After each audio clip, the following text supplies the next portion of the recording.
Good afternoon, everyone. Welcome to the special session on NIH NIRD R25 Big Data Health Science Fellow Program. My name is Xiaoming Li. I'm a professor in health promotion, education, and behavior. Also indoor chair in clinical and translational research at the Arnold School of Public Health at the University of South Carolina. Dr. Banki Alatosi and I co-direct the Big Data Health Science Center. So as part of our academic training and the professional development missions, the Big Data Health Science Center has developed a full spectrum of training programs that range from undergraduate student to junior faculty. The R25 Fellow Program, led by my colleagues, Dr. Jiajia Zhang and myself, is one of the training programs that were funded in 2021. We are probably 5 months in our progress. So today we invite the inaugural cohort of 6 wonderful R25 fellows to share their experience, perspectives, and also future plans in the R25 program. So before I give the floor to Dr. Jiajia Zhang, I would like to acknowledge and introduce our special guests from NIH, Dr. Susan Gregorick. Dr. Gregorick is NIH Associate Director for Data Science and also the Director for NIH Office for Data Science and Strategies. As acknowledged by our provost in the opening session, Dr. Gregorick has attended 3 of our conferences in a row. So thank you, Susan. We also have other program officers in the audience, Dr. Laurie Scott Shelton from NIMH. We would like to welcome her too. So Susan and Laurie, you want to say a few words to the group? Sure, I'd be happy to say thank you, first of all, Dr. Lee, for inviting me to all of the conferences that I've attended. Each one has been absolutely outstanding and fantastic. I honestly wish I could be there in person with you today. Instead, I'm in my study here in Silver Spring, Maryland, not too far from Bethesda. But I want to acknowledge and support the work that you're doing in the Big Data Health Science Center, your innovative mission to really drive big data health science forward, to create innovative infrastructures and capacity, to provide professional development, to engage communities. And I resonate very much with your focus on interdisciplinary research for health equality, to provide academic training and advanced methodologies resonates very strongly with NIH. And I asked specifically to attend this session today because the colleagues who are going to present their work, the R25 first cohort, these are our future colleagues, and supporting them, nurturing them, and helping them grow in their sciences is personally important to me. And so I am just very delighted to be a part of this session. Thank you for the invitation. I don't know, Lori, if you want to also introduce yourself, but thank you, Lori, for coming today and coming to the workshop.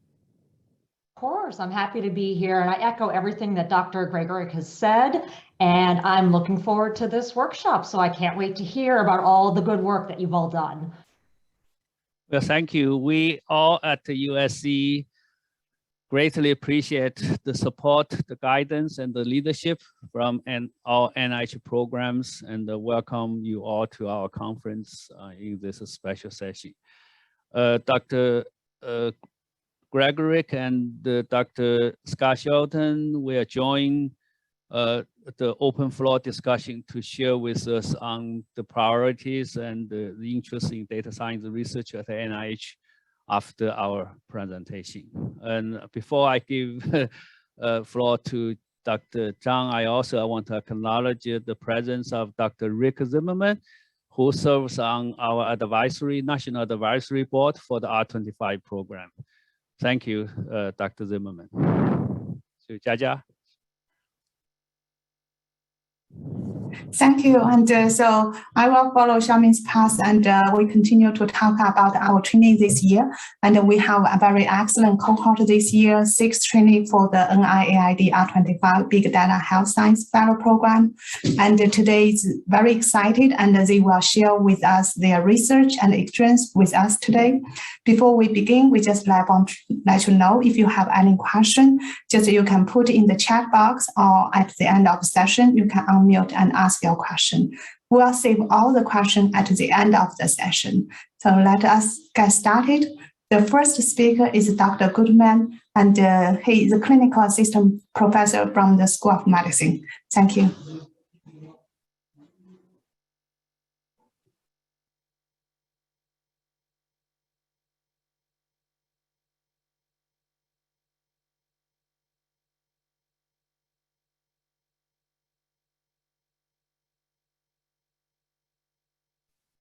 Chris, you're muted. You're muted, yeah. Thanks. Thanks for the introduction. I'm Chris Goodman. I'm excited to share about my experience so far with the R25 fellowship and get into sort of what our team's looking at the intersection of substance use and HIV. I am an assistant professor. I have a clinical appointment with the University of South Carolina School of Medicine and Prisma Health. But I'm fortunate with the role that I have with the school to have some protected time to explore a number of academic interests, you know, that are helping meet the mission for the department, the school. Some in addiction medicine, quality improvement, interprofessional education. And I've also had some time to, you know, accomplish some projects and get some publications. You could see some topics here I've listed. You can Google my name and with those topics and find some of the research articles. But I think in my own career path, I've realized for a while I wanted to find the time to get some extra skills. And especially in data analytics, you know, it takes a little bit of creativity and in medicine to find a way to protect some time to do this. And as many things go in life, it was nice that the circumstances converged to be able to have this fellowship be available here, and then fortunate enough to be chosen to be part of this first group.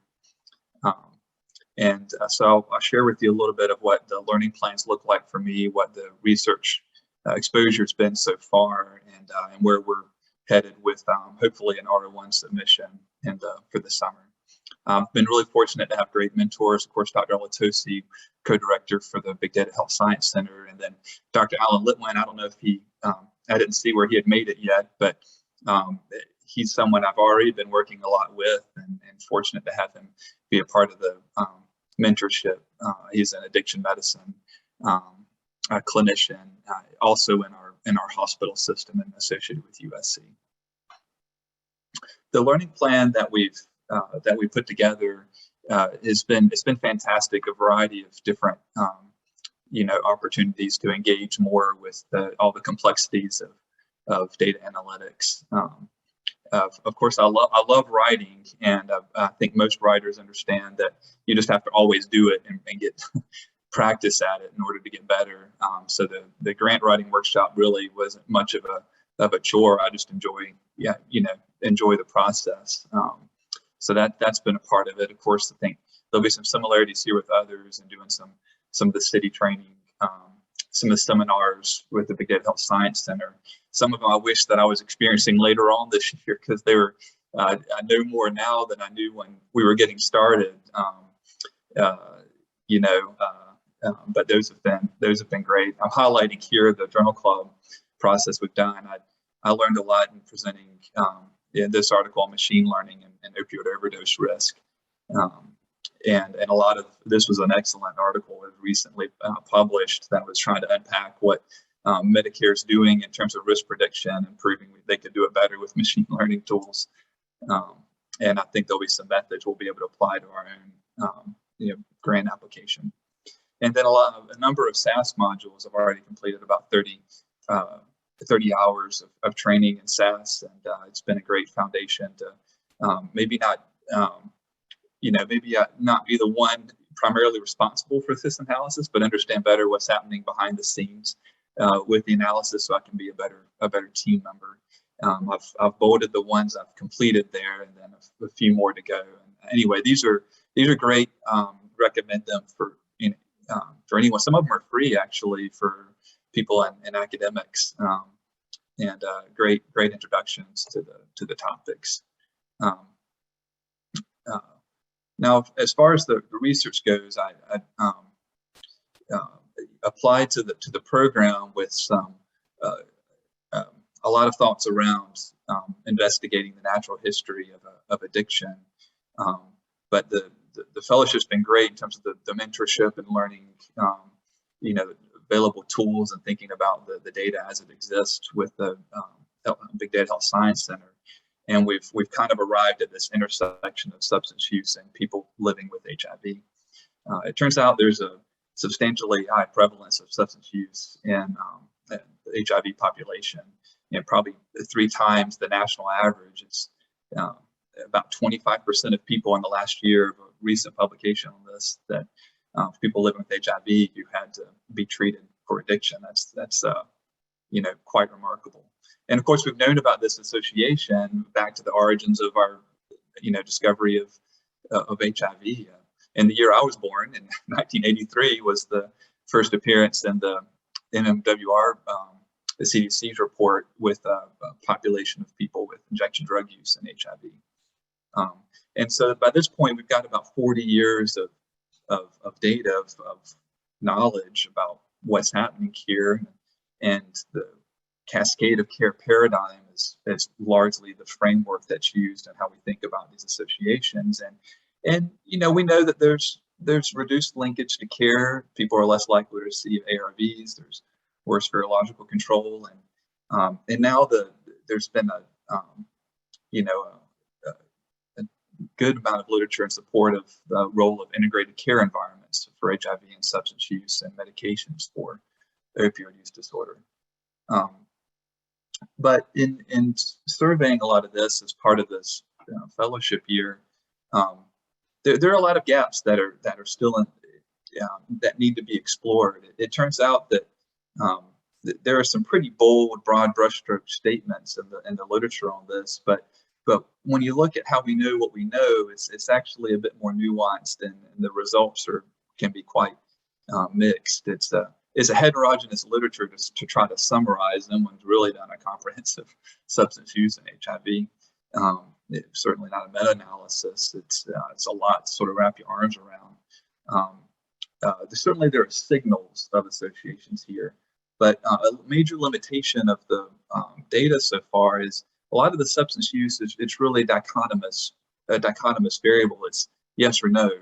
Well, people enter into a trial or there's information as part of a retrospective cohort, and it's is there substance use or not? There's not really scaled substance use, or the severity of substance use is not. There's really limited data around this. Or substance use disorders, trying to define the complications from addiction, and that's important because it really defines where the target is for for prevention and treatment of both diseases. How public health dollars need to be targeted, and then there's very little around the life course. Again, dichotomous variable, but we know that addiction is a disease that's characterized by periods of use and periods of abstinence or recovery. And there's really, very little investigation in that regard. There's complex mechanisms at work here. So even when we think about, okay, we acknowledge that there's some signal of a relationship between substance use and HIV. Well, what is that?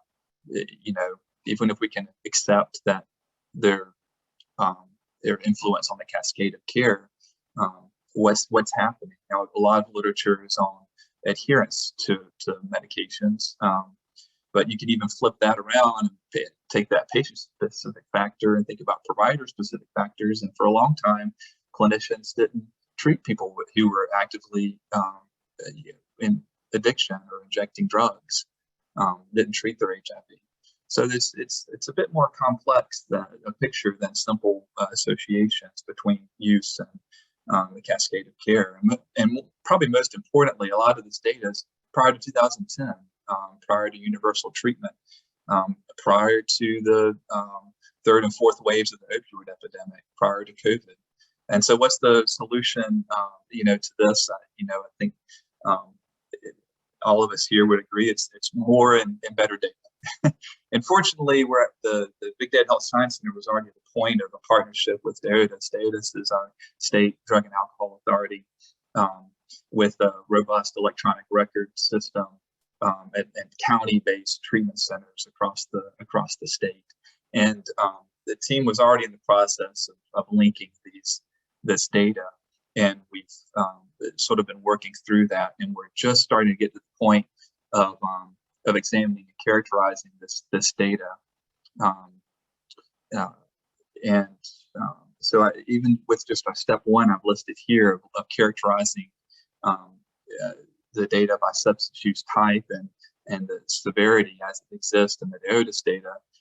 Even that's going to be a really unique set of data to look at for at least publication and preliminary to a grant application. We'll be able to layer on top of that what's already going to be a novel, investigation of scaling severity of substance use, and be able to layer on treatment episodes. What does it look like over time as someone experiences care in addiction treatment centers, or even other forms of healthcare utilization in the hospital or emergency department. We'll be able to layer that on in terms of HIV outcomes, complications of care, complications of substance use, and perhaps even go at the beginning of the cascade of care and think about diagnosis. There's been very little data over the past 40 years just in the getting to the diagnosis. It's that one's hard to study. And what we're, next step then will be what other data do we need to paint a complete picture here of really what would turn out to be a life course look at substance use disorder and HIV outcomes across the cascade of care. And we'll need to refine this a bit, but that's probably a substantial portion of our R01 application, using our cohort that stretches back to 2005 to current, combining these layers of substance use severity, treatment episodes, complications with this unique set of linked data sets, and painting a more complete picture of the interaction of substance use and HIV.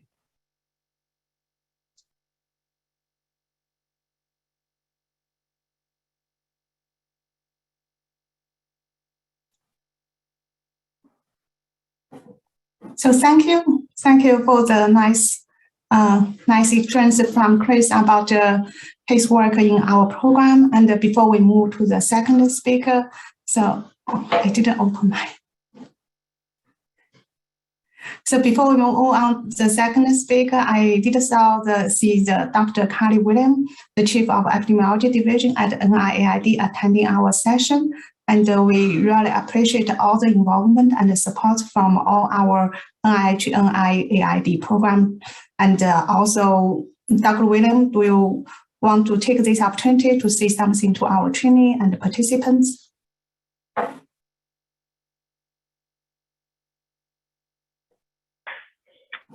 Yes, good afternoon.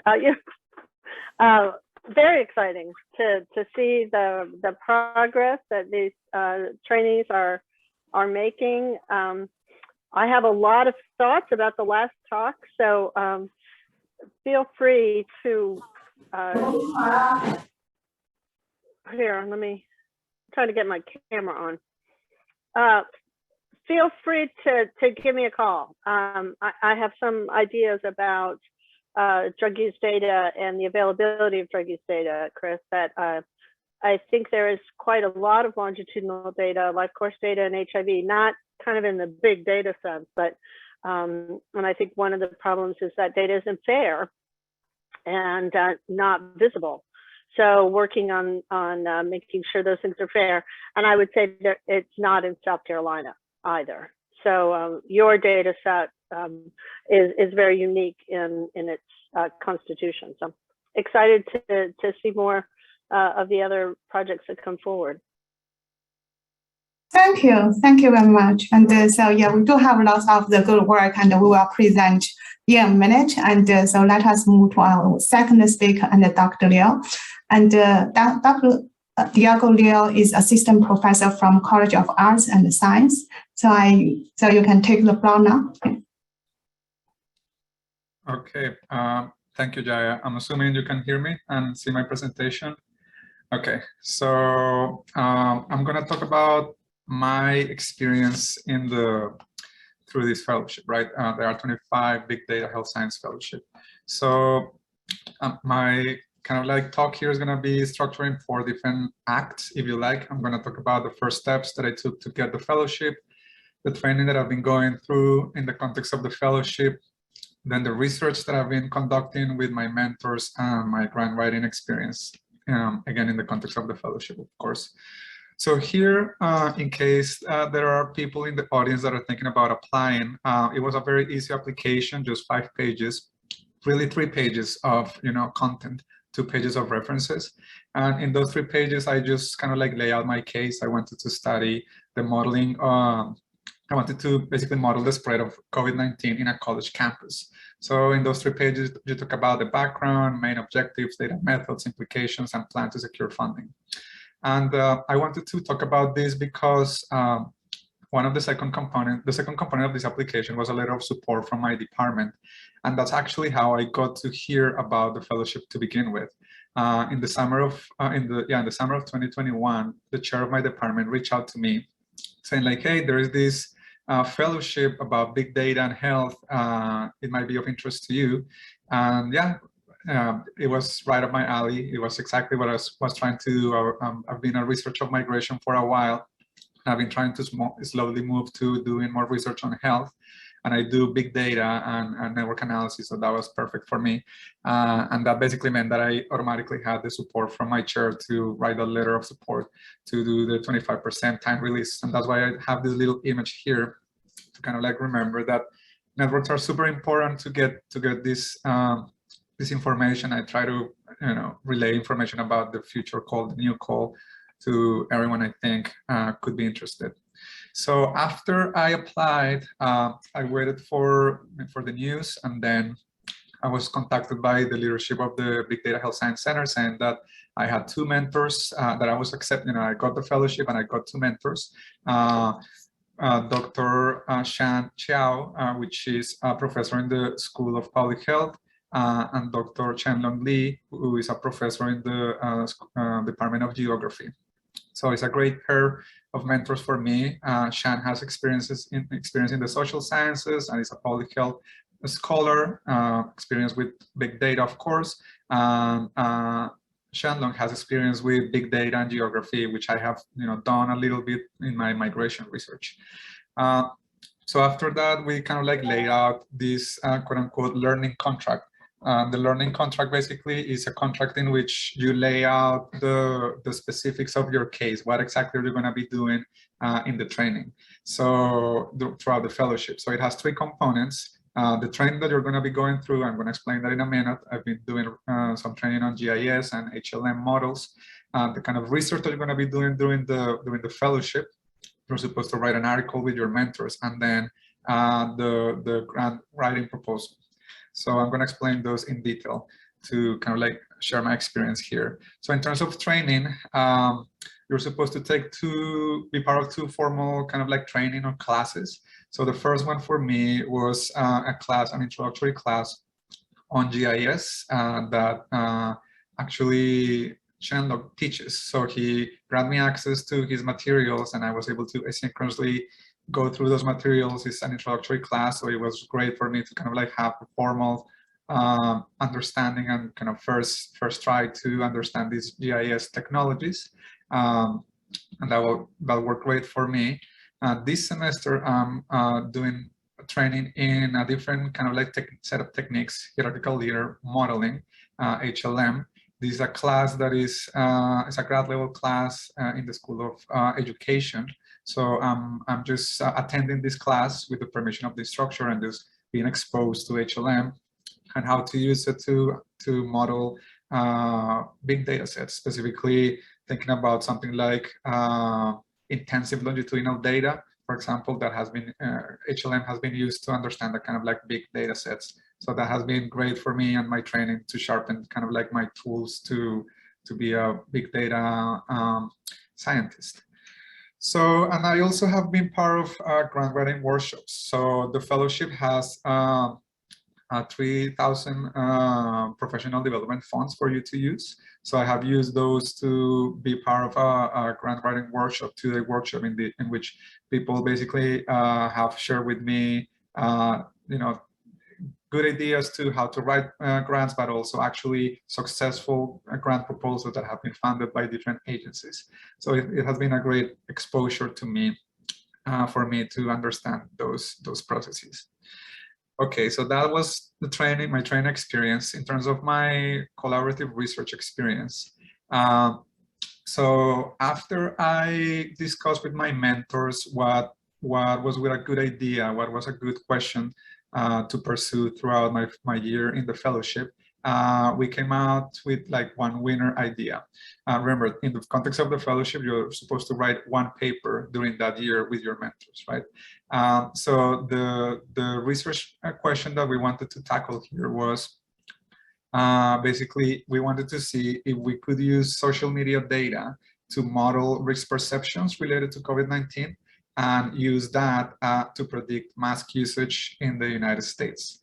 As we know, COVID-19 is a leading cause of death in the United States. Mask usage is a key mitigation strategy, and certain group of people have been hesitant and opposed to this mitigation strategy. So we wanted to kind of like model that using big data.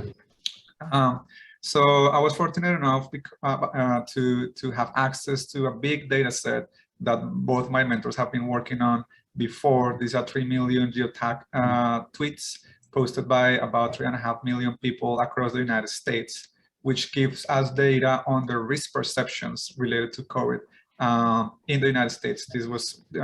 This data were gathered between January and November 2020. And this data can be aggregated at the county level, and we have about 1,000 counties in this data set. So we have those data that I have never used before, very interesting data. And then I was able to access data about mask usage in the United States, and then use that as my dependent variable. And my key predictor was risk perceptions based on this Twitter data. So we already did most of the modeling, I believe, and then we kept getting the same result. Basically, our dependent variable was percent frequent mask usage, and we basically kept getting a negative association with risk perceptions, which is counterintuitive, because you think that if people are feeling that they are at risk, they should be, taking measures to protect themselves. So we make sure, use different modeling strategies, and we kept finding the same result. And that's why we are in this business, right? To get good data, good research questions, puzzles, and try to solve them. So part of the explanation after we discuss why was this happening is related to politics. So basically, I'm a political scientist by training and a sociologist too. So of course, I went back to kind of like that set of ideas and theories. And we found that, yeah, politics was really important. This relationship was really basically driven by really conservative counties. And there is a new model out there, which is called the Perceived Anxiety Ideology Relationship Model, that kind of predicts that. They basically say that in contexts in which groups feel like a pandemic will affect their ideological ends, for example, Trump winning the election, they will be less likely to signal that pandemic as a threat. And you wearing masks is a key signal, is a key way of signaling the pandemic as a threat. So in those counties, very conservative ones, where they fear that Trump was going to lose the election because of COVID, and there is evidence that that was indeed the case. That basically Trump's vote share was affected by the pandemic. Then in those counties, we see the negative association.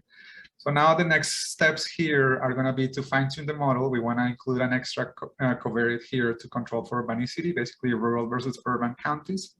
And then we have to start thinking about how to write this article. So as I mentioned, I'm a sociologist. Shan is a public health scholar, and Shanlong is a geography scholar. So we have to figure out, a set of outlets that will make sense for the three of us. And then once we have that set of outlets, we have to write an article for those audiences. So that is my experience with my collaborative research, and then the grant writing. So as I mentioned before, I did some grant writing workshop, got really good tips there and good examples, a bunch of examples of successful grants. Then my key idea when I wrote my proposal for the fellowship was to model the spread of COVID in a college campus, specifically in the University of South Carolina. And the leadership of the Big Data Health Science Center was really proactive. They helped me to get in contact with the senior level administration at the university to get access to restricted data on how, basically on the spread of COVID on campus. It was a very difficult process, and we were in the middle of that, and then, as my presentation says there, life happened. Basically, long story short, I got recruited by the University of Arizona to be a professor there. That meant that the COVID data for students in the University of South Carolina, it can only be accessed by people that are associated with the university, which makes sense. And I'm soon not going to be associated with the university, so I cannot access this data anymore. So I had to go back to the drawing board. I talked to Xiaoming and to my mentors. And then, my key research interest is health, network diffusion, network dynamics. So there is this NIH R01 called for proposals on biopsychological factors related to connectedness, isolation, and health. So I'm going to focus my efforts there. I'm currently building a team with a professor at the School of Public Health to study cancer-related diffusion dynamics, specifically smoking among adolescents. And that's the grant proposal that I'm now trying to write. And that is my experience. That's, I think, overall what has been happening with me in this really, really wonderful fellowship. Thank you very much for your attention.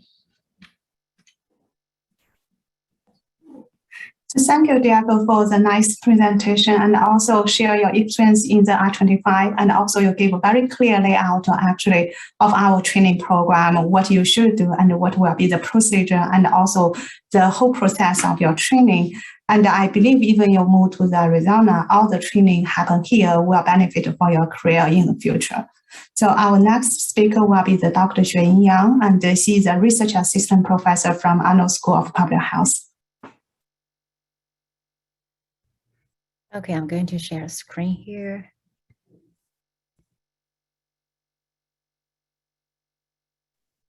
Can everybody see my screen? Okay. Thank you for Dr. Zhang's nice introduction.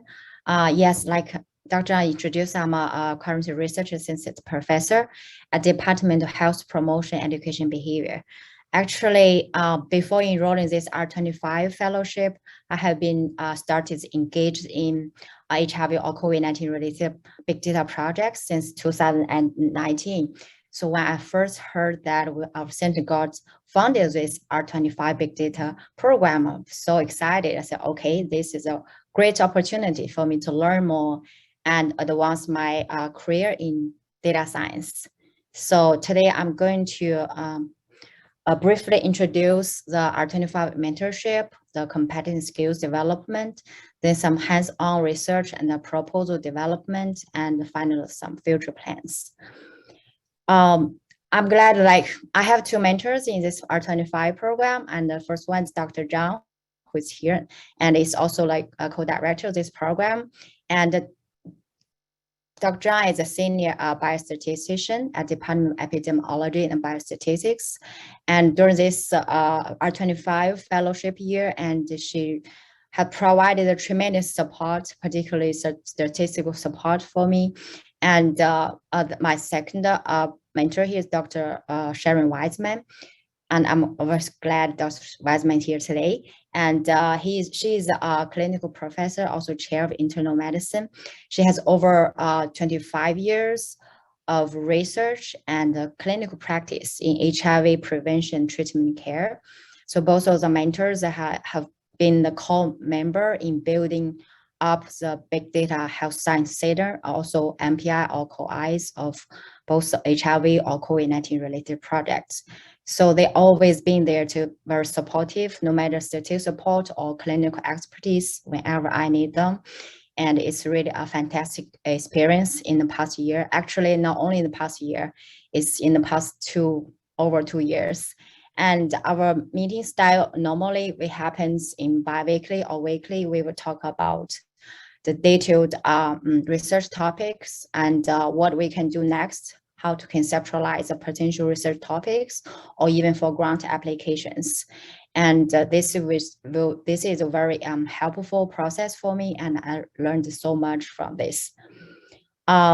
Besides that, of course, I have to learn. I have to build up my competence skills. As you know, ethics is very important behind the data science, even from the data acquisition to the final, for example, modeling or algorithms.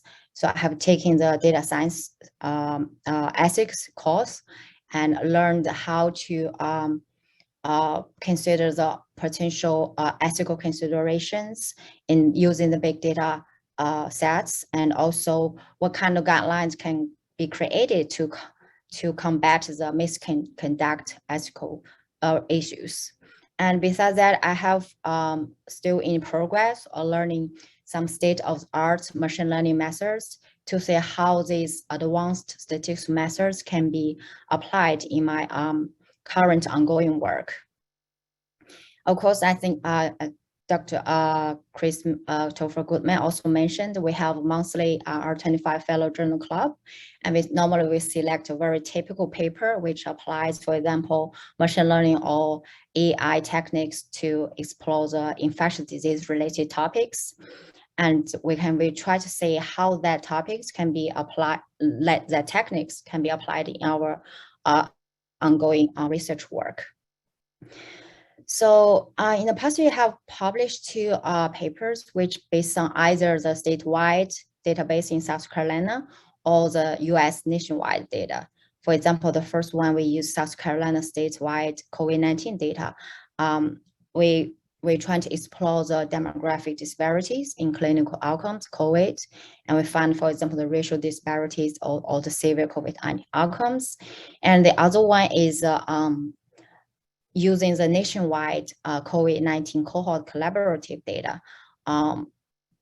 We have tried to understand what's the associations between HIV infection and clinical spectrums of COVID-19. And from these experiences, I have really familiarized myself about the data structure of EHR data and how we can standardize different structures of EHR data in different, for example, healthcare systems, and also how we can sufficiently leverage EHR data in answering different research questions.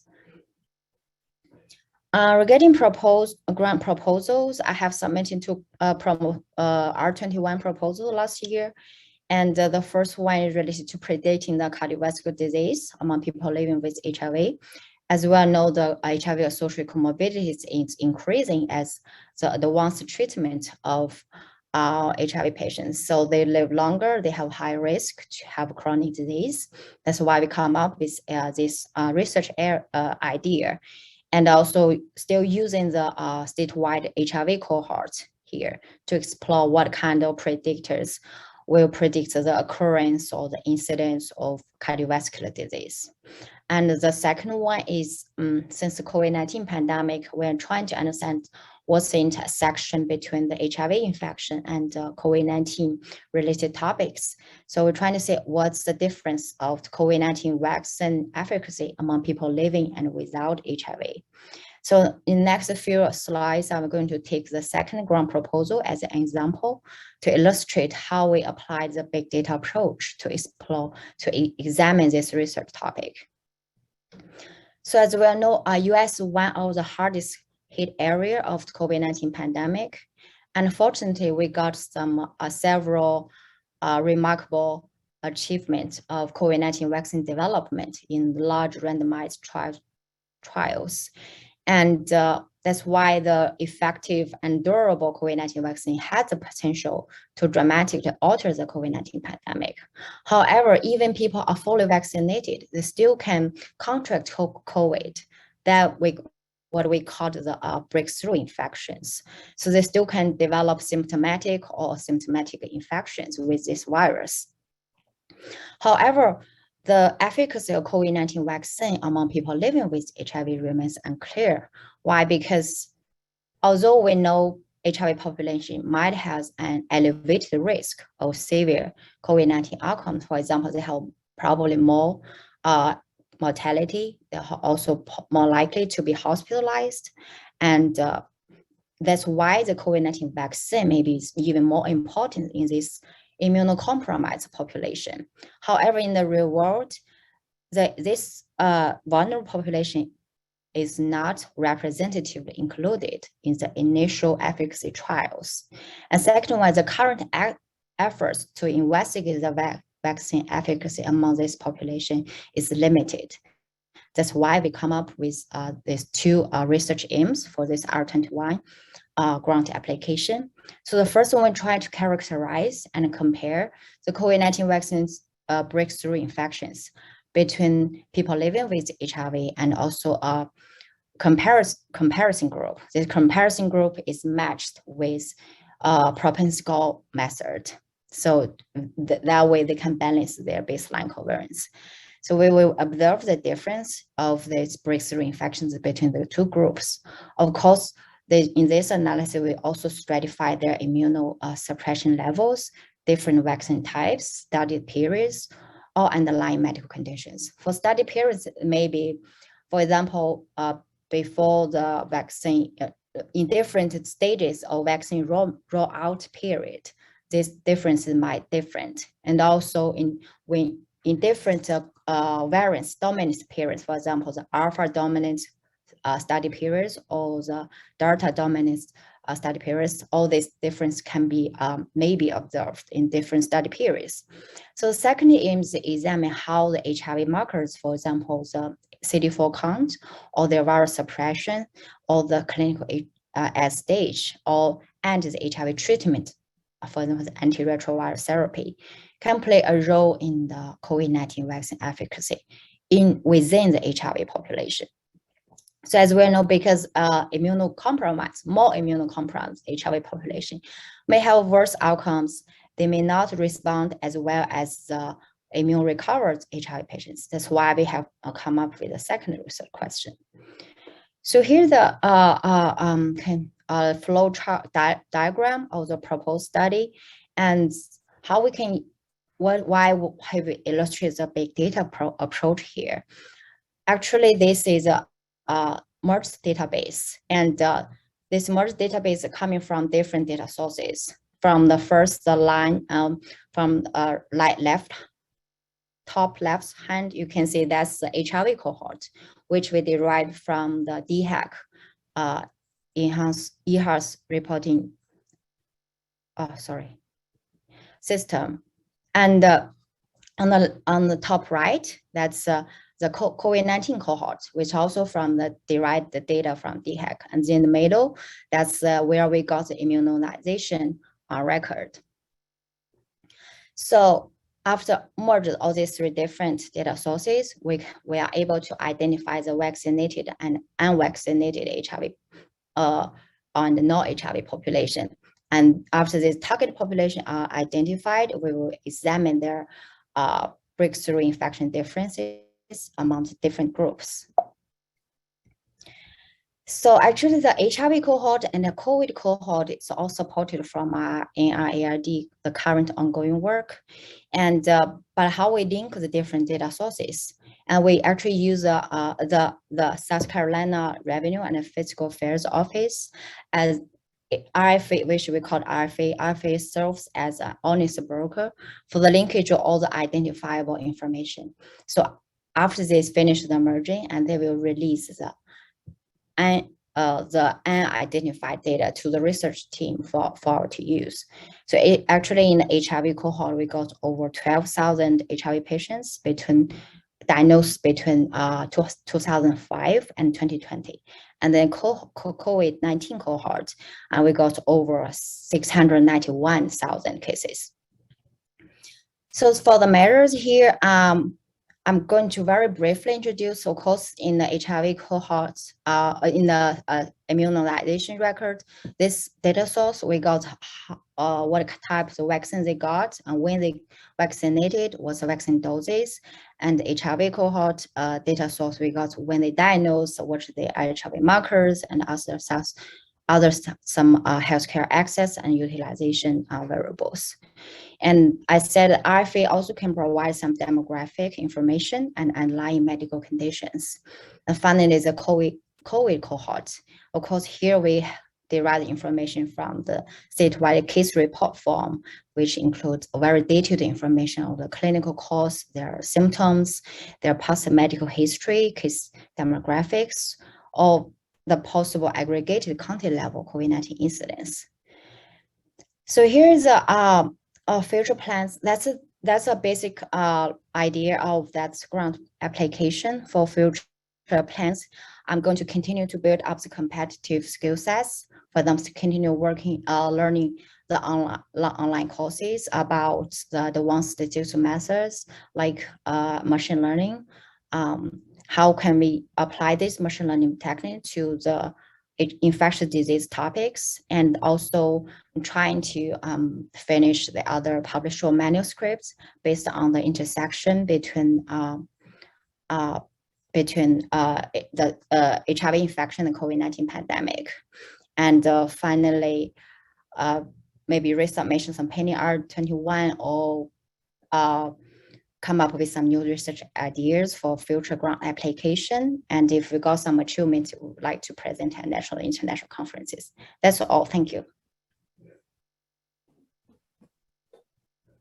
Thank you very much, and Sharon. And so before we move to the next speaker, we saw our program director, the Dr. Rosemary McKee, just join our session, and we already knew Dr. McKee for so many years, and she has served as our PO for 4 of our funded projects, and also is the PO for several pending proposals. We really appreciate her continuous guidance and support for our research. And Dr. McKee, do you want to say something to our trainee and the participants?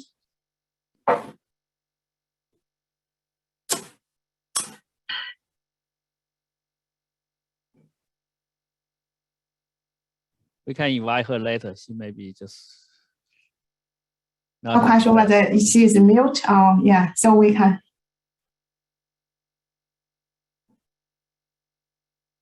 Okay, so yeah, we will talk about invite her later.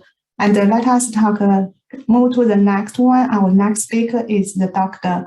Dangma, the assistant professor from the College of Nursing.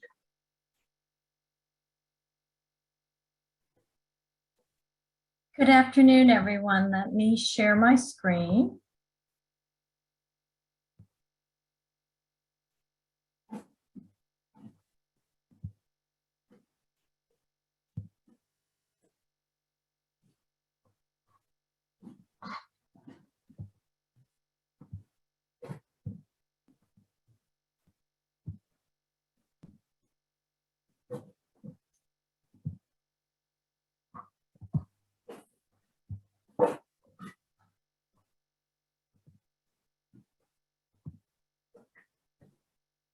Okay, thank you for that introduction. My name is Sarah Donovan, and I am an assistant professor at the College of Nursing.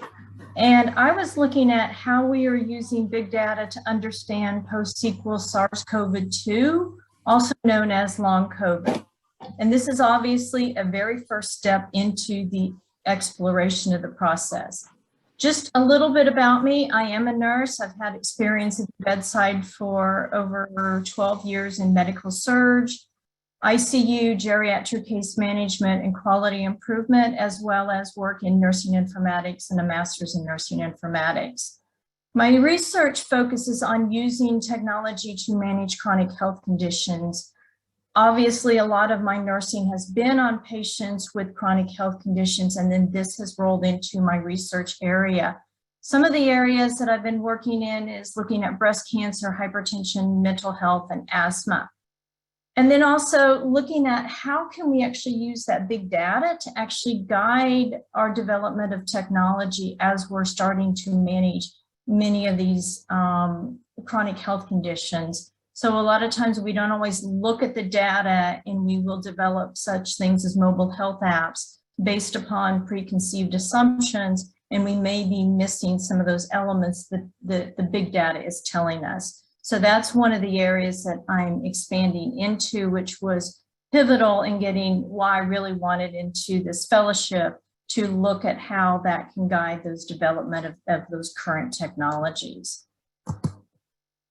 What do we know? Obviously, post-sequel is a relatively new chronic health conditions. It is emerging and moving very, very quickly.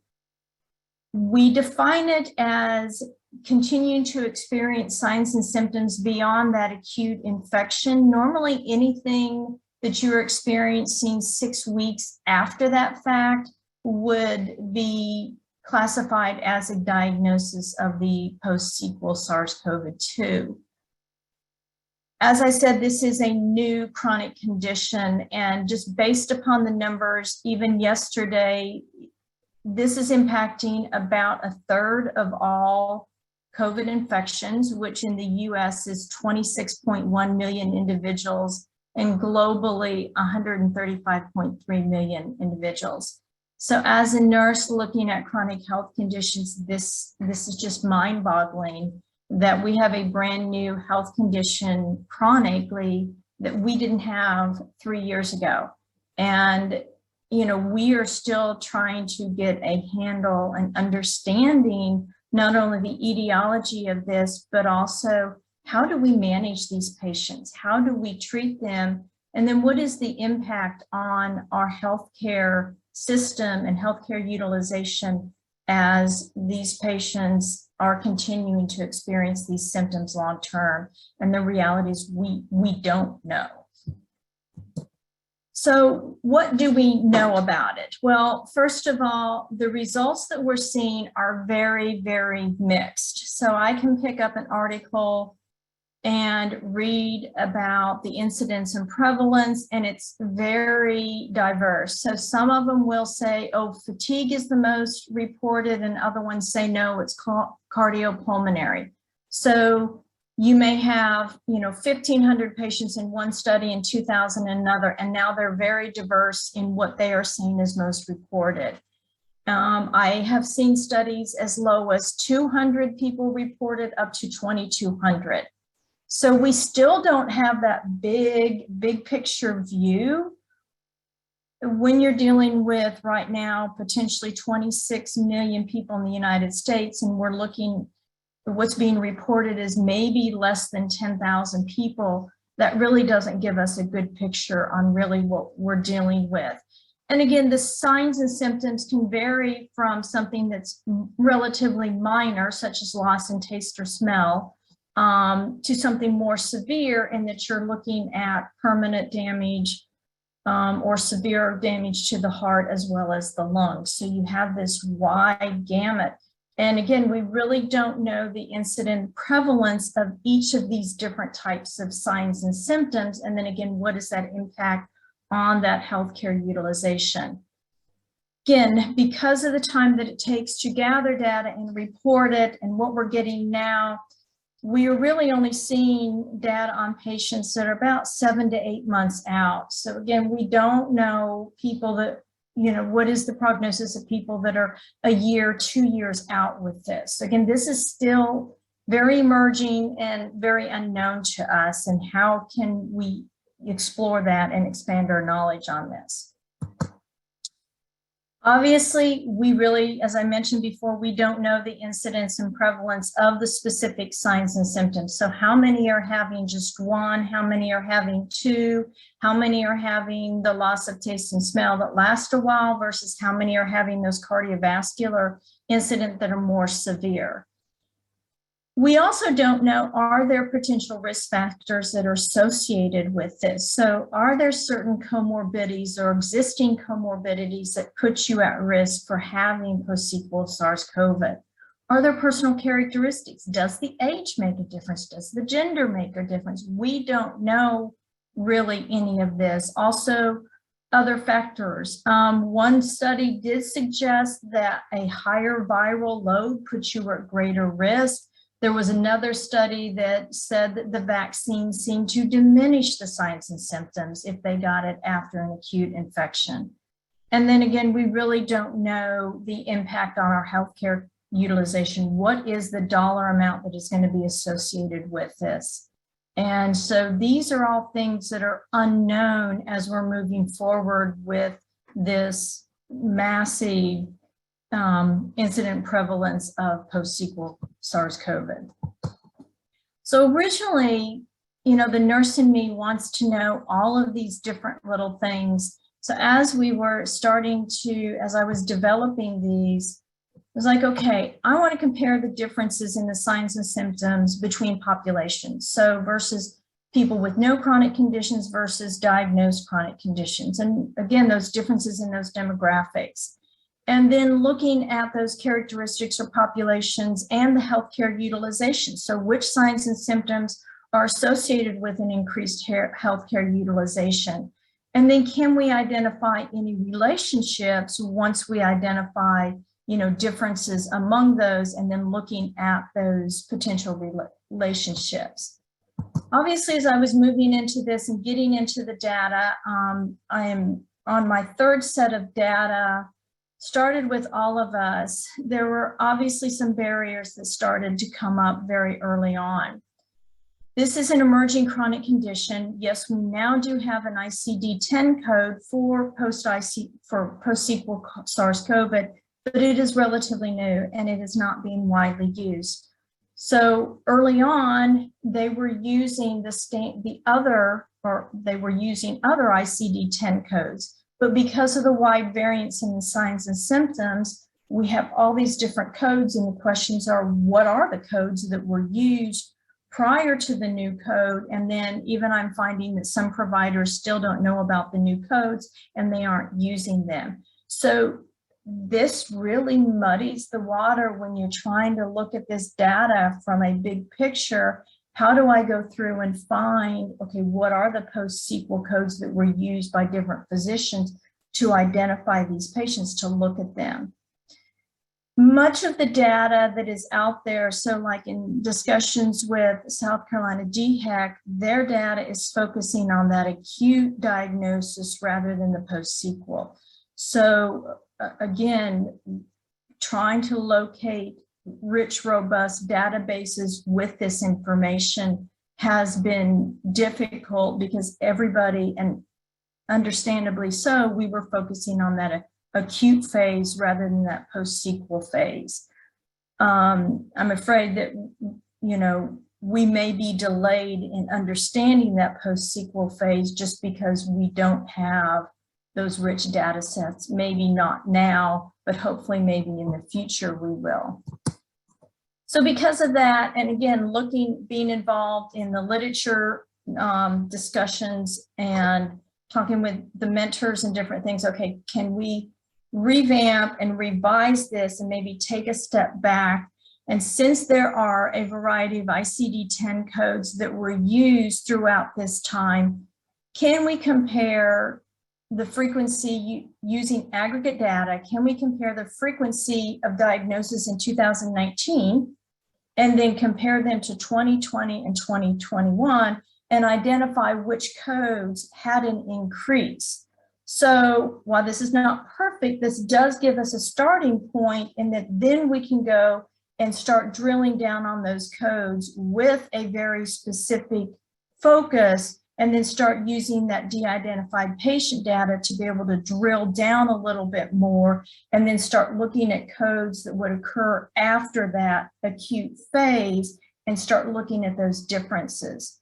So hopefully this will give us a first step that is that broader look using that aggregate data, and that will help guide us to know where to focus on those codes to be able to do that drill down and look at more specific data to identify, hopefully, and catch this information so that we can do this analysis. Again, I think this is going to be a very long-term process. So a lot of this, I think, can be set up for future grants and proposals to do this as we move forward with this as well. Okay, any questions? That concludes my presentation. Thank you. So thank you for the nice presentation. It's very important work that you are handling, and particularly for current the pandemic case. And we'll save all the questions at the end of the session. And let us move to our next speaker, Dr. Travers. Dr. Travers is from the assistant professor from College of Education. Thank you.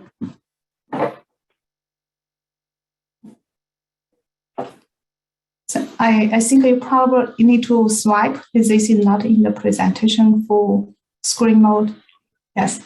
Thank you. Okay, great. Yes. So thanks for the introduction. My name is Greg Travers.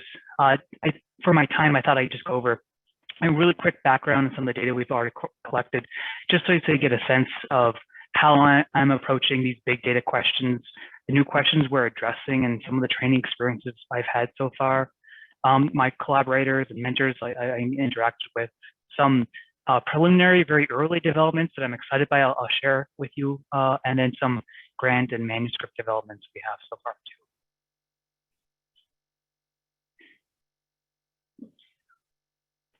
So my background is in educational psychology. I'm housed at the College of Education. And in my work, I look at cognitive, emotive, and motivational processes in learning and how people acquire new knowledge. And so I apply that to understand how the general public learns about new science topics with a lot of social implications to them, and oftentimes a lot of misconceptions around them too. So things like climate change, GMOs, vaccinations. Since 2015, I was working on public's understanding of vaccines for children and misconceptions around those, and how to correct misconceptions around vaccinations. And since 2020, I've been looking at the public's understanding of COVID and COVID vaccines too. So in the past 2 years, I've been working on that and been working with a nonprofit tech developer to embed my past educational materials on vaccines into an online game that's supported by the NSF and the government of Canada. And our thinking was that because people are inundated with a flood of, oftentimes kind of dark and bleak information that places a high burden on their attention, we wanted to, flip that on its head. And that's what gamification kind of does for us. It makes people willing to, give their attention on something, on a game that's, fun, challenging, rewarding, and providing, immediate feedback. So we developed essentially a trivia quiz game where players are presented a claim about COVID or vaccines that they swipe right if they think it's true, they swipe left if they think it's false, and then they get immediate educational feedback on their response, and points if they get it right, and they lose points if they get it wrong. So on the left is a screenshot of that intervention, and if you want to try it out yourself, you can scan the QR code on the bottom there. But basically, we recruited about 200,000 players off of social media to interact with that intervention. And about 40% of those played it until the very end. So that's about 12 claims that they evaluated. So on the life cycle of the project, we got about 2.3 million claims that were evaluated. And so we also asked other questions too, like your emotional reaction to the feedback, whether you have support for various public health policies like wearing a mask or social distancing, and then whether you'd be willing to get a COVID vaccine when it was available to you. So this was done in 2020. So all in all, we ended up with a much larger data set that I'm typically used to working with. And while I can still do my traditional linear regressions on these data, there were other new opportunities that new questions that we thought these data could answer and that we really wanted to take advantage of. So namely, we know that different groups arrive at vaccine hesitancy for unique reasons, right? So that might differ based off of psychological, social, political reasons. New parents, for instance, might be more hesitant or less hesitant than older libertarians, for instance, right? So we were neglecting important heterogeneity in our samples and our populations if we used one-size-fits-all interventions or analyses. So what we really wanted to be asking was, what educational content is effective and for whom? Our new goal was then to develop a dynamically adapting intervention that seek to serve unique content, groups of individuals that we wanted to help optimize some outcome. For us, that was like vaccine confidence or vaccine intent. So our questions were then, can we find latent subgroups in our data set? And can we find effective content that optimizes that outcome for us? So these were the new issues and questions that really motivated me to seek out big data support. And this is what the Big Data Health Science Center has been helping me with. So specifically, by supporting a significant portion of our time, I'm able to take a lot of machine learning courses I really wouldn't have time for in the past. I'm almost completed Andrew Ning's machine learning course, which is a great introduction to all things machine learning. It's really helped me understand the mechanics underlying a lot of machine learning analysis, and it's really helped me to interact with my colleagues who do machine learning analysis. So I find that those collaborations are a little bit more fluid now because of that. I'm also just begun taking a recommender systems course. So that's the engine that kind of drives Netflix and Amazon recommendations to you. And I'm hoping we can learn something there, but the design implications for an adaptive intervention. And I'm also been teaching myself R to do some latent class analysis too, which has been a fun challenge that's been on my to-do list for years. So a couple other unique aspects of working with the Big Data Center are these mentorship opportunities. So I met with my mentors, Home and Shan, in the fall, and I shared with them a NIH proposal and summary statement from a grant that was discussed but not funded. And they helped me strategize the revision process, and it really encouraged me to make those revisions and resubmit as soon as possible. So I took their advice, and now that grant's now pending. And separate from the Big Data Fellowship altogether is this pilot project grant I also received with a couple of colleagues. So that's allowed me to work more closely with a few colleagues in the computer and the College of Computing and Engineering, Pouyan Jamshidi, and in public health, Jan Osterman and Seward Harrison in psychology. And so I wanted to highlight a couple of findings that we were getting from that project. Really early things I think are interesting, but we plan to build on them in the moving forward. So first, using latent clusters, we are able to identify 3 meaningful clusters from the users based off their responses to a dozen or so of those trivia questions. So the first class we saw is the smallest, but 7% of our sample. That class got the lowest correct answers, about 18% correct. So basically 1 out of 5 trivia questions that got wrong. So because that's such, so lower than chance level of 50%, that's indicating to me that they actually not only lack information, but they actually believe a lot of misconceptions about COVID or vaccines.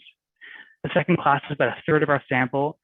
They got 68% correct, so it's slightly more positive, slightly above chance level, so that's good, but might suggest that they may need more information. And then class 3, fortunately, is our larger sample, 62%, and they're getting basically 100% correct, so we don't have to worry about them as much. So once we know these classes exist, we can use that to learn a little bit about them too. For instance, they differ in their vaccination intent in the way kind of we would expect.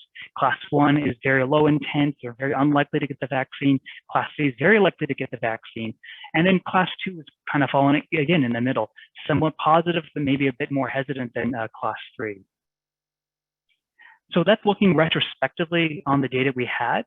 But we're also interested in knowing how can we use it prospectively to classify people into a new intervention, so one of these 3 classifications. So we could do that by looking at the questions that gave us the greatest discrimination power between the three classes. So for instance, we could see a large difference between class 1 and class 3 on these two questions. Herd immunity from natural infections is a safe strategy to control COVID-19. Class 1 often got that wrong. Class 3 nearly unanimously got that right. Likewise, with COVID, it caused fewer deaths than the flu would cause in a year. 1's mostly wrong, 3 is mostly right. And then class 2 is giving us an inconsistent pattern. Their most likely outcome here is getting one right and getting one of these wrong. So that's one way to differentiate them between the other two classes that usually got one wrong and usually got both right. But layering on a third question gives us a greater opportunity to differentiate between classes 2 and 3. Bill Gates and his foundation planned the COVID-19 pandemic. Class 2 often got that right compared to class 1. So by looking at the conditional probabilities between just 3 questions, we're able to then hopefully classify users as they go through the intervention on really early responses in the intervention. And then when we have that knowledge, how to quickly classify players based on what class we think they are in, we can devise different strategies for each and then serve them up different content that might be more effective. For that first, relatively more anti-vax class 1, we may want to appeal to moral values or use something else besides information. Class 2 may need a lot of credible information, and therefore we may want to find a strategy that keeps their engagement as long as possible in the intervention. And then class 3, we may even consider recruiting them because they're already kind of pro-vaccine to help us spread the intervention on their social media accounts or to help have better conversation with hesitant friends and family. So another thing that we're looking at too is trying to find what content might be causing a change in vaccine intent. And so I just met with colleagues yesterday to discuss a few different strategies over this. So this is our colleagues working in the College of Computing and Engineering. And so they're looking at a few different ways to identify what might be the way to estimate causality in this with half a dozen different strategies. And so this is what we're looking forward to next, seeing what the outcomes of these analyses are. And hopefully we find maybe the most effective content overall, and then for individual groups as well. We're going to try a very early prototype of an adaptive intervention in Canada, sorting people initially by directly asking them how confident they feel about vaccines. And if this turns out positive, we may try to use more stealth assessments and self-classifications based off the responses to knowledge questions later on. And another arm of some of what we're trying to do is because we know that the benefits of learning intervention may fade over time, we're trying to see if we're going to deploy and evaluate the game as a just-in-time intervention in local emergency department vaccination sites. So we're hoping to recruit unvaccinated patients who go to visit ERs for unrelated reasons to COVID, and then recruit them to play with the game using flyers and QR codes. So they, engage with the intervention and hopefully take advantage of the vaccines that are being offered on site right then and there. So as a part of the fellowship, we've been seeking support for these activities and to really just grow our capacity overall. We have a R21 pending that I mentioned earlier, thanks to some good advice. And something similar was submitted but declined to an APA CDC joint opportunity. And we have another small internal grant pending with Prisma Health to support the emergency department arm of that. And a lot of this has been helped by USC's Propelled Grant Writing Bootcamp that runs for a year. And that's been also really great and really good support. And so we're also kind of focused on having another one out, either 21 or 34 on HIV vaccine communication later in the spring or summer. Last, we have a couple manuscripts planned for the the retrospective work we just looked at, and I'll be presenting some of this work too at the American Educational Research Association in April. So overall, I'm really grateful for the dedicated time and support that the fellowship really offers to gain new skills, collaborators, mentors, and to work on some of the things I've always been interested in and find important, but really just never had the time or resources to do it. So thanks, and I'm happy to answer questions at the end.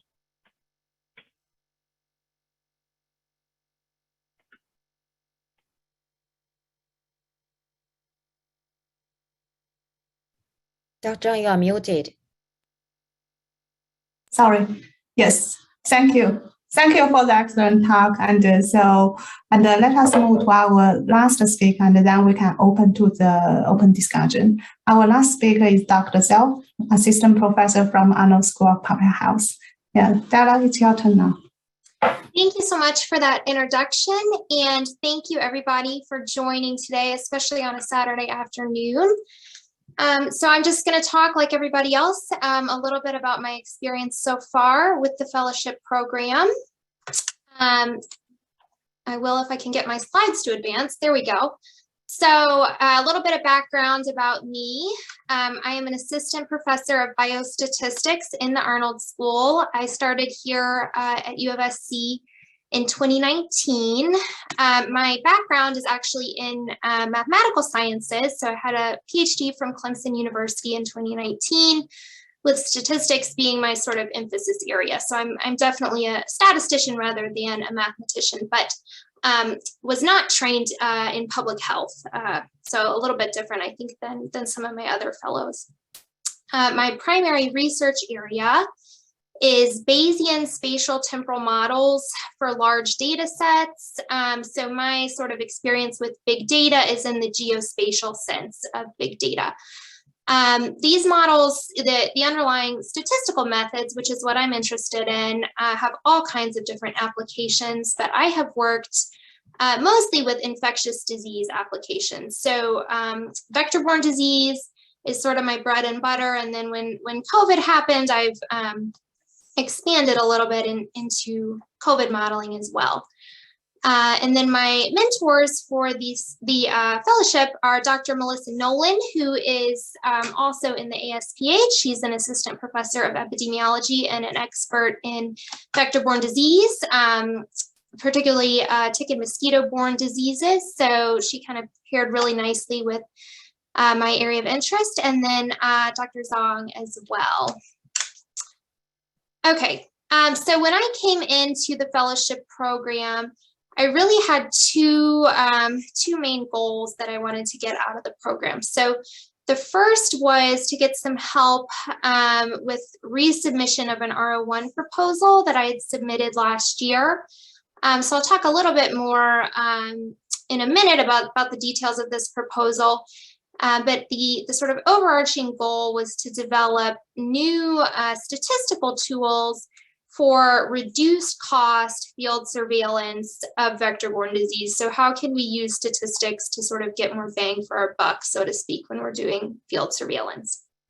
And then my other goal was just to improve my machine learning skills. So somewhat ironically, despite being trained in a math department, I really had very little exposure to machine learning methods. And it's just such an important area. I felt like that was really a pretty glaring skill gap for me, and I really wanted to have some time to devote to learning more about those methods. Okay, so to talk a little bit about kind of my plan for this R01 resubmission and how the fellowship program is helping me to do this, I thought I would start by just giving a quick overview of the aims. So like I said, the overarching goal is to use statistics and big data to develop new methods for surveillance for vector-borne disease that give us more bang for our buck, right? Reduce cost surveillance methods. So what we are planning to do is use spotted fever group rickettsia as sort of the test group or the test case for these methods, but they would be more general. So you could use these for other tick-borne diseases as well. So a little bit of background on this particular group of pathogens. So spotted fever group rickettsia, that's a group of bacteria that cause a variety of related illnesses. So the most common is Rocky Mountain spotted fever. That's sort of the most severe, but there's some similar diseases that are caused by these pathogens as well. And they are tick-borne illnesses. So if you are bitten by an infected tick, you can contract these diseases.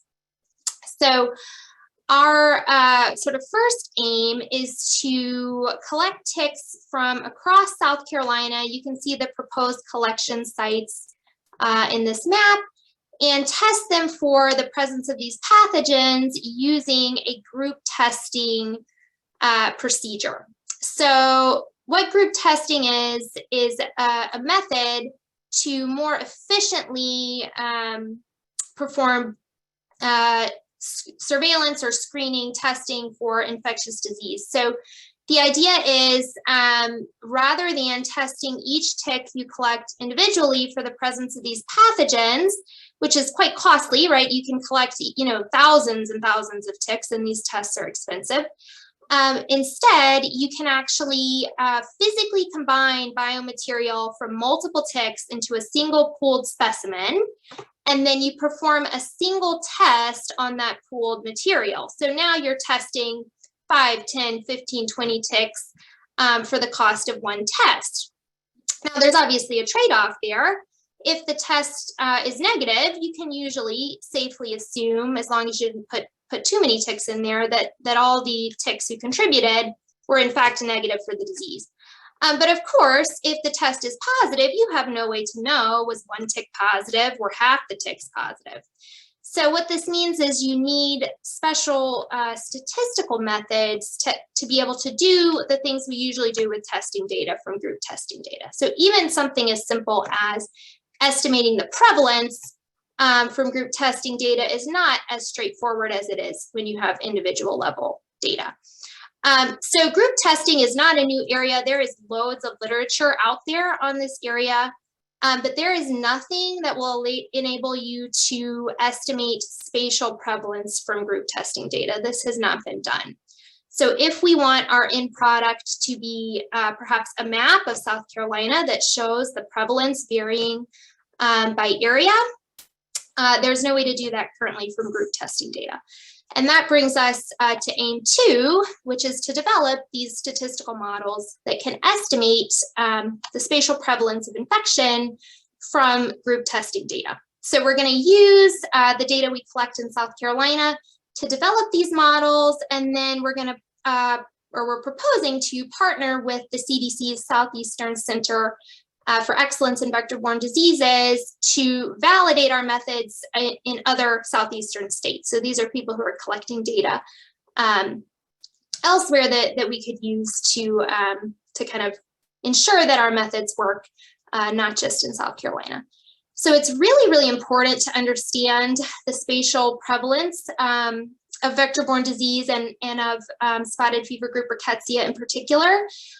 For a couple of reasons. So one, the geographic range is changing and expanding. It's not, we know, sort of regions of the country where it's located, but it is changing over time. And in terms of exactly where it is at any given point in time, there's a lot of uncertainty about that. And that has really important clinical implications because the diagnosis of these diseases relies heavily on potential exposure. So the early symptoms are kind of generic, things like fever, myalgia, things that could be all sorts of different diseases. And so knowing that someone has been exposed is really critical to accurately diagnosing them. Early treatment with antibiotics is crucial. So it's one of those scenarios where you can't really wait to find out what someone has, or it's going to be too late to act. So there's really a need to be able to accurately estimate where these pathogens are. And then the third aim is probably the most data sciencey or big data heavy aim. And that is to develop a nowcasting model to estimate real-time tick activity levels or tick risk levels from weather data. So probably predominantly temperature and humidity is what we expect to be the main drivers here. So this is not a replacement for active surveillance, but it is something that you could use in an area perhaps where there is no active surveillance, or where you just need something quicker. So imagine, you go to a state park and there's, at the Welcome Center, they have today's, tick activity risk or tick activity level. So this is a tool to sort of educate and alert the public that, lately the weather conditions have been ideal for ticks, and you really need to make sure that you're wearing repellent and covering up and doing all these things we know can reduce risk of exposure to tick-borne disease. So that's kind of the R01 aims. in a nutshell. And now I'm going to talk a little bit about how the fellowship program is helping me with this. So like I said, this R01 was submitted last year. It was discussed for 30th percentile, so not quite in the fundable range, but hopefully we can get it across that line on the resubmission. And the fellowship program has really enabled me to address a number of kind of weaknesses that the reviewers mentioned. So one of the big ones is that it's allowed me to improve my machine learning skills. So the reviewers had a number of concerns about that third aim that I was initially not terribly well positioned to address, but I'm in a much better position now that I've had some more experience with machine learning. This fellowship program has also given me the gift of time, right? So I've been able to get 2 papers out that are related to this R01. They're both, well, one is under review, one is in revision. It's allowed me to establish a stronger collaboration record with co-Is on the grant. In particular, my mentor is a co-I, Dr. Nolan. It's also given me some help with the grant writing process. So I've gotten feedback from my mentors. I've been able to do some workshops. And then I'm also this spring through the fellowship program able to take an online course in vector-borne disease epidemiology to sort of improve my background knowledge in that area. So as I mentioned, I'm a statistician by training. So the biological side of this is newer to me. So this will certainly be helpful. And we're planning to get this resubmitted this summer. And like I mentioned, the other goal, or my other goal coming into the fellowship program, was to improve my machine learning skills. So my doctoral training focused mostly on traditional statistical techniques, like I said, with really limited to no exposure to machine learning. So this fellowship program has allowed me to take an online introductory course in machine learning methods. That was enormously helpful. After doing that, I dug more specifically into gradient boosting algorithms. And I'm currently writing code with my doctoral student to fit spatial temporal models via gradient boosting with regression trees as weak learners. So this is a very, very computationally efficient and fast way to fit these enormous spatial temporal models. And then finally, the fellowship program has really just exposed me to the many ways that we can use machine learning in our research and public health through seminars and the journal club. I'm sort of now seeing, opportunities to use machine learning everywhere. So that's been really helpful for me. And thank you, everybody. And that's about it. So thank you for the great talk. And now we already finished all the training presentation. Before open to the discussion, we would like to invite Dr. Rick to give some insights and suggestions for the training program. Oh, thank you. Wow. Well, the amount of research and mentorship that is happening in this program is really substantial. I'm impressed with the work that's being conducted.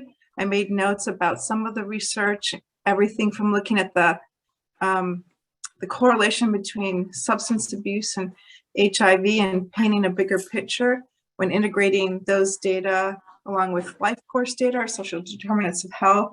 I was quite interested in the work on the social media data, looking at the risk perceptions and mask usage, particularly in geotagging. I certainly wanted to poke it into that data more to find out if there were even other additional cofactors such as gender or ethnicity, for example.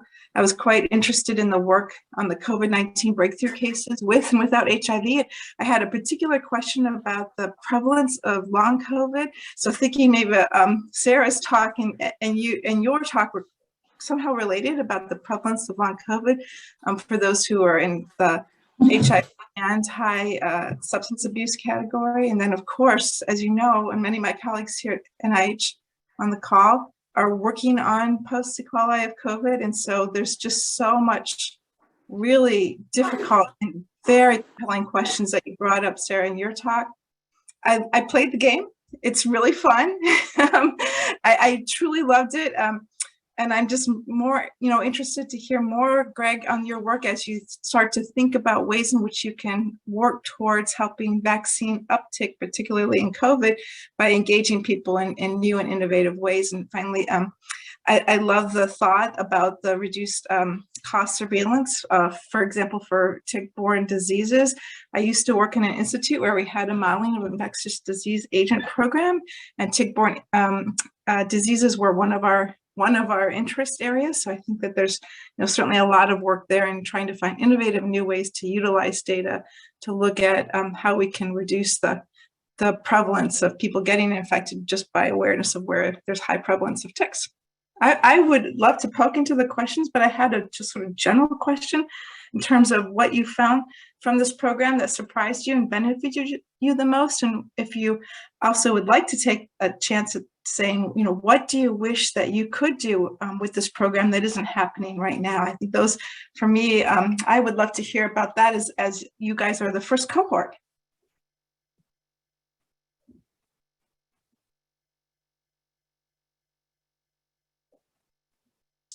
I'll just jump in and say that I think one of the things that's been the most helpful for me is working one-on-one with my mentors. I'm in a very collaborative department, and everyone is kind of always willing to help, especially with young faculty. But having that dedicated time from my mentors has been hugely beneficial. I think I didn't quite realize how helpful that would be when I started the program. So having this kind of structured mentoring has been great. I'll second that. I mean, it's one thing to have some courses to do, seminars to go to, but really the richness of the mentorship has been invaluable.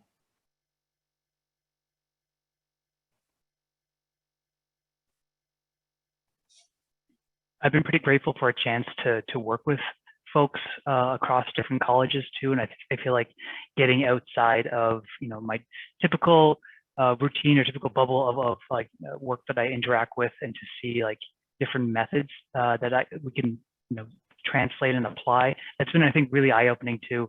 And so I've been particularly appreciative of those, building those connections up through this program. I would say, as someone that was not trained in any health-related field, this fellowship really has helped me make that transition, right? Because it really puts you in contact with people that are studying, in this case, public health issues, and to understand their main theories and how they do things.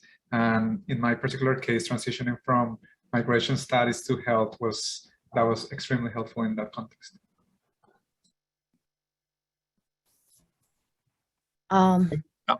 Sorry. Oh, go ahead. I would say I'm really grateful about the structure of this Big Data Health Science Center, because this is a really multi-interdisciplinary team, and we can get all different kinds of support, from the data acquisition to the data analysis to modeling to even coordinating with different stakeholders for the data retrieval. The big data project some research question may not be possible to be answered in traditional survey data, but this makes something possible. And another thing is, for example, EHR data has a whole new area, and as I'm progressing in this program, I can learn more and more. There's a big world outside there, so it's kind of challenging and a very rewarding process. Thank you.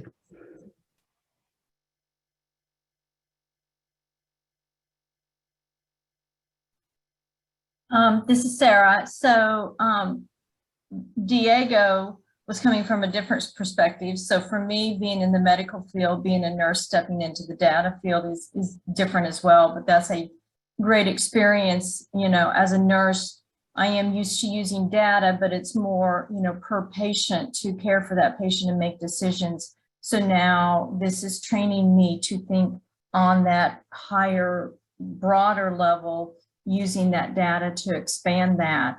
I think you said one of the things too is what do we wish we had? And again, I think because my topic is so new, getting access to that data is difficult versus, you know, some of the other topics of, you know, that data is there. So, you know, and again, that's, you know, I don't think anything that anyone can fix right now.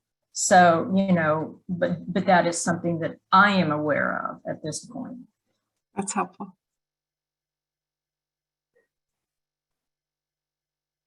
My colleague. Susan, yeah, hi, this is Carly Williams, and I'm going to answer Susan's second question. A thought came to me, which is that one of the best ways to get to know where the research is, to know whether your applications are addressing a call, a NOC, is to talk to program officers. And program officers can be, hopefully, a big resource. And so I suggest that the R25 call on us and ask us to come to a journal club sometime. I have thoughts on each of the talks I heard today, like, oh, you know, I should tell that person about this, or, you know, I've heard about that. It's not necessarily that program officers are particularly brilliant, but our job is to sort of sit in the middle and be a source of communication and to link people together. So I know people who you all should talk to, each of you, that I think will help your projects be better, and also to help people not be scared about calling program officers. It's our job. It's what we do. Give us a call and ask us about the projects you're working on.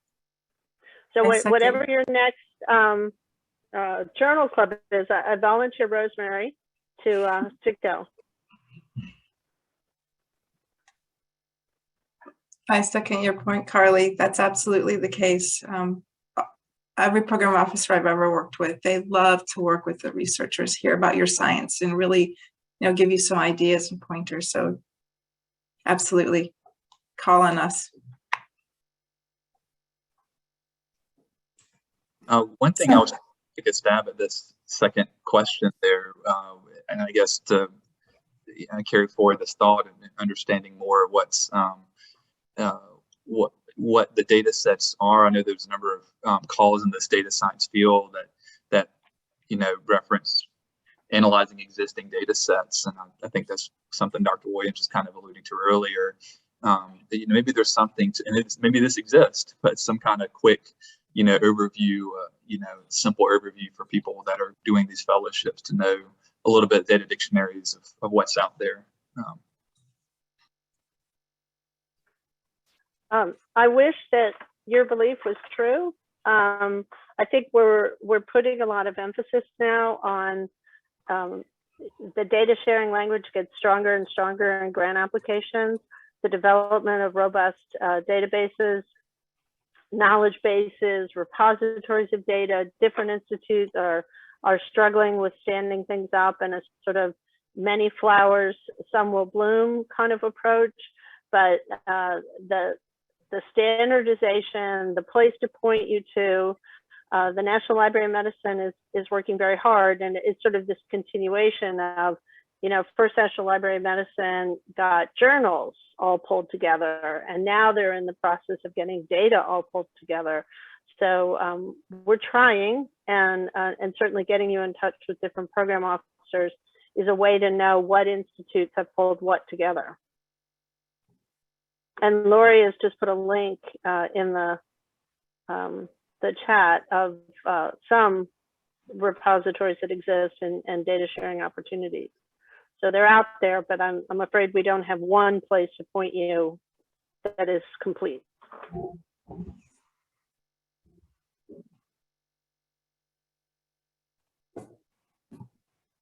So before we head into other question and the discussion, I do see there is a question from Laurie about to Greg that asking about whether the data you use is include both the United States and Canada's samples. Would you please clarify? That was actually answered like 2 slides later. Because it was in the table, right? The third item was comparing US and Canada.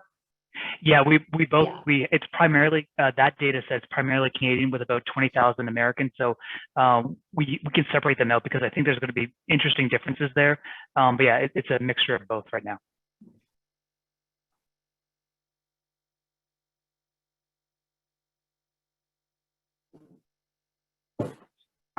So is there any other questions from the audience? And so actually being a mentor, and also co-director with Xiaomi on this program, I really think it's also time for me to share something. So being a mentor in this program actually is also give me a chance to learn from the mentee. So you never know actually, so this is very helpful actually for us to know the different angle of the research and how to align our research. It just means being a senior person, sometimes you probably be limited with your research area, but once I attend as a primary mentor for Xueying and also the second mentor for Stella, I always told Stella, I say, I wish I can do this program when I was junior faculty. So this is really, and I really also learn from you and also from your experience to know how can I do this work better. Yeah, thank you. Yeah, actually, I want to second with Dr. Zhang. I'm the mentor of the two mentees for this R25 program, but people know me will see like actually I have the training background in social science. Actually, I recall that at the first Big Data conference, I have questions to Susan, Dr. Greg and Rosemary, Marquine, like what's the role will be social science research in the big data science? Right now, this is the third time that I attended this conference, and I think I'm still on the road, but I have learned a lot from my colleagues and also benefit a lot from the interactive training process from our cohort. Like I have learned a lot from my trainees and also from the other mentors. And I really appreciate the mechanism of the journal clubs, because in the journal clubs, all the mentors, mentees, we studied example journal papers together, and we exchanged, we discussed. Actually, Dr. Jia Zhang has helped me to clarify a lot of conceptual issues that bothered me for a long time. So I really appreciate these opportunities and would like to see like mentor themselves and especially the faculties from another discipline and want to develop the interdisciplinary research with other colleagues benefit a lot from this mechanism. Yeah. I really appreciate these opportunities. And Susan, Did I put a sidebar in there? Because it prompted me, Sean, to think about this. You know, one of the areas that was really underrepresented, particularly in artificial intelligence, is really addressing health disparities and health inequalities from a big data perspective. And so just this past year, we launched an Aim Ahead program. It's a very large consortium working across the United States with very different key stakeholders to think about the ways in which you can work with communities who are underrepresented to address these questions, both in developing, you know, the infrastructure and what does that mean for them. It's not the same thing as other groups, perhaps, as well as the algorithms, but also thinking about this from an ethics, a social determinants of health point of view. And so we are, I think it's just this next week, we're launching a number of community building conversations because we are building a large community. And I encourage you, particularly if you're interested in artificial intelligence, to perhaps attend one of those meetings to learn about the consortium and to learn how you can actually plug into the consortium. We're, of course, going to be funding a number of awardees through this consortium effort.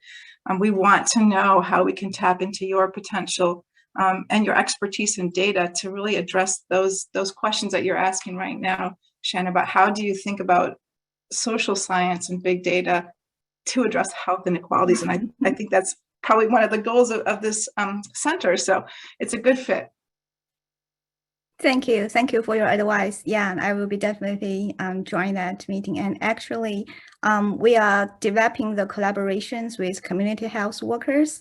And I think on one hand, I'm hoping I can be engaged in the big data science research, but on the other hand, I'm still very interested in the health disparities issues and also the community-based research. My dream is like find a balance between the two directions and also find a way to combine this to approach to address our public health research topics and the public health needs from our communities. Thank you. Sharon, I was just going to say that is actually one of my areas of interest, really to infuse community into the modeling, both from the front end and the back end. So I'm really excited to see, any future research proposal that you may have. And just to add to that, one of the models that has worked well, being a mentor, working with Ellen Litwin, with Chris, is getting that clinical decision meaningfulness discussion from the providers themselves. So we researchers can do all those things and get really excited, and they can temper it and say, no, this is what really matters. This is what we see, and this is how we use it, which makes us, on the other hand, then back away and say, oh, I did not think about it from that viewpoint. That has been a very powerful thing. Sometimes I just sit and listen to Chris and Ellen go back and forth, and I just hear stuff, and I say, well, I didn't think I knew as much as I thought I did before. But they're constantly asking the question. So how does this help improve patient care? What does this do? How does this move this? And the big data world we're gonna get more data eventually. I mean, thank you for the work you're trying to do, NIH. But the next question is, so what? What do we do with this massive trove? And how do we catch up very quickly with what the business industry has already mastered?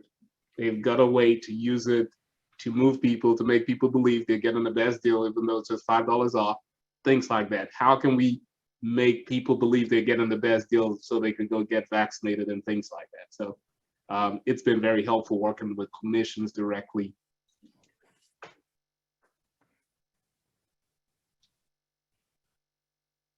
Yeah, I see Xiaomi actually posted the information about the seminar. Actually, Laurie will give us the seminar on the interest of the NIMH priority and interest in the data science research.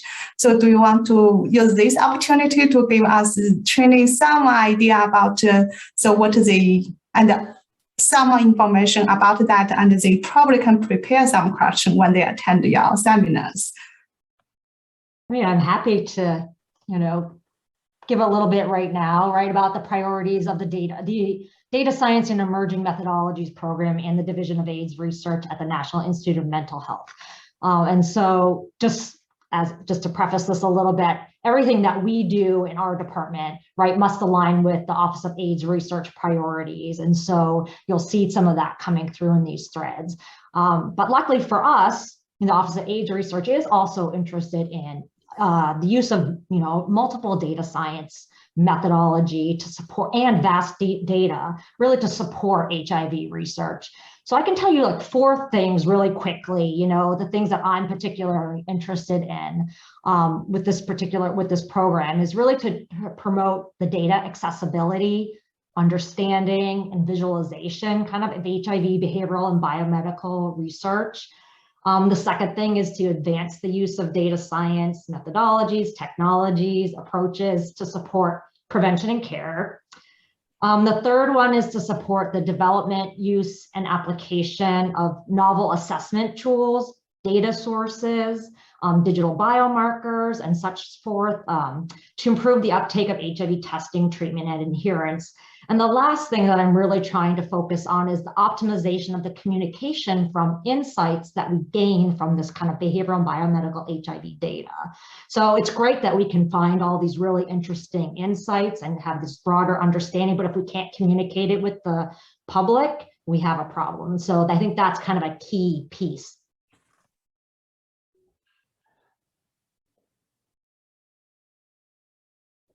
Yeah, thank you very much. And so is there any other question from audience? So I do have another question, if you don't mind, because recently we all know that there is urgent call for the COVID-19 mental health research. So do you can share us some of your thoughts related with this call? I know that USC will have a couple of the group are very interested in this announcement. So could you provide some insight from that? Yeah, I mean, I can only speak to the Division of AIDS research kind of priorities, and in particular, the data science related priorities.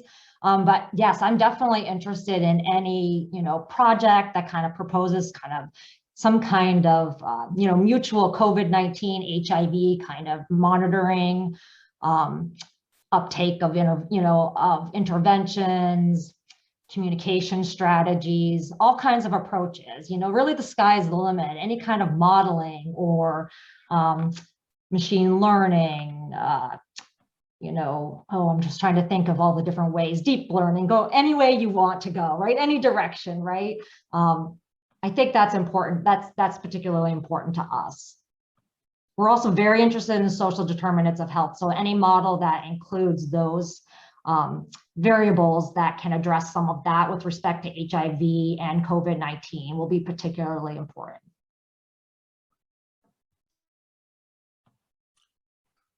Can I ask a question to the fellows particularly?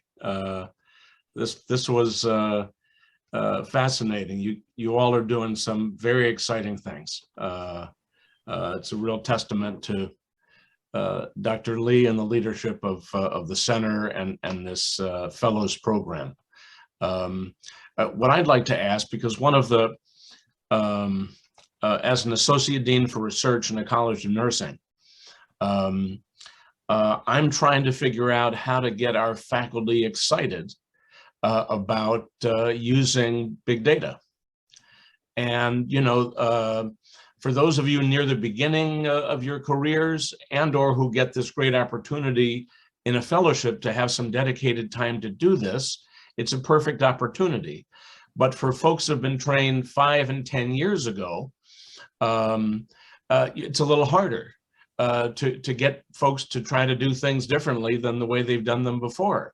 But I'm confident that it's going to be required in the next 10 to 15 years that more of us who didn't learn it in our graduate program are going to have to learn some of these new methods because the kinds of questions you can answer in many cases are much more robust. And so my question, especially to those of you who aren't coming from the big data science side, and there are some of you like that, who've described your training as including that. How do you think somebody 5 or 10 years into their careers might be convinced I'm thinking machine learning, for example, might be one of the closest methods to social science methods, and maybe feel most comfortable of all the different methods, or maybe data mining and social media. How to get somebody to go there and to start doing that kind of work when they're 10 years into their careers and don't want to go back to school.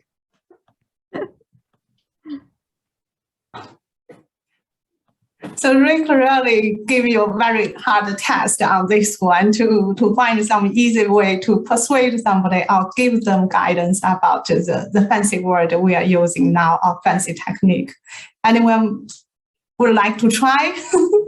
I think having protected time is essential. I think it's something, at least the machine learning stuff that I dug into is something that I think anybody with a quantitative background can, you might not be able to code your own algorithm from scratch, but you can understand what method is appropriate for what scenario and how to apply it. I think, you don't have to be like a math whiz. So it's doable, but it just takes some protected time. So I think it's going to be difficult for people to find time on top of everything else they're already doing to invest in learning how to do it. But I think if you can carve them out, teaching buyout or some other means of having the time, I think it's not actually as hard as it sort of sounds like on the surface. At least that was my experience. I was kind of surprised by, I've been kind of intimidated by this for a long time, and it turns out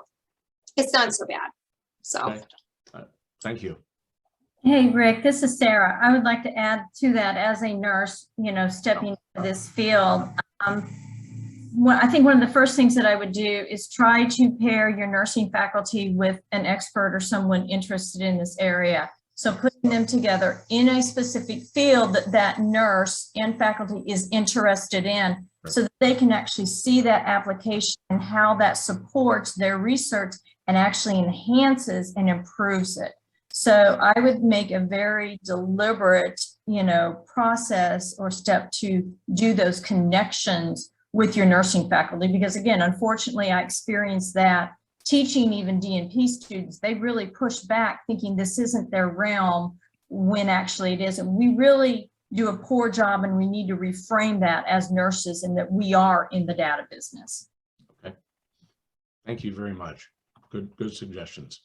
Yeah, I second both the dedicated time and that pairing up with collaborators. I just add to personally seeing examples in my field about how it's applied. I think that really got me excited, thinking like, oh, that opens up a whole other realm of questions we could be asking. So if there's any a chance to show field-specific examples of how machine learning or big data analysis have been applied, I think that opens people's eyes to like what other questions could be asking. We have this new conceptual tool now to start, like asking different questions. I think that does, give a lot of people excitement if you're looking into that. Thank you all very much. I think they give you the nice answer. And one thing I want to add is that do not show them that the fancy program process, because it is so complex when you see that busy network map. You can show them input and output. That will be more persuasive and make them encouraging instead of they have this complex, terrible network there to scare them. Okay. So it's very, yeah. There any other questions? So it's almost time for this session. We have a very nice discussion on our program and our research. And so I think all of us benefit from that. And I saw that I can leave the session a little bit early, and she actually leave the email address there. If you have any question, you can email her. And I also think all our NIH program officer will be available for your question, and just send them email if you have any question regarding to your research project. So they are very helpful from our experience. It's fantastic support from the NIH officer. So, and we will stop the session here, and the next. So we will have the session, another session after the coffee break. We'll have the session on what can data science to do in fighting against infectious and immune-mediated disease, and presented by a director from NIAID office. So hope to see you there. Thank you. Thank you. Thank you. Thank all. you. Thank you. Thank you.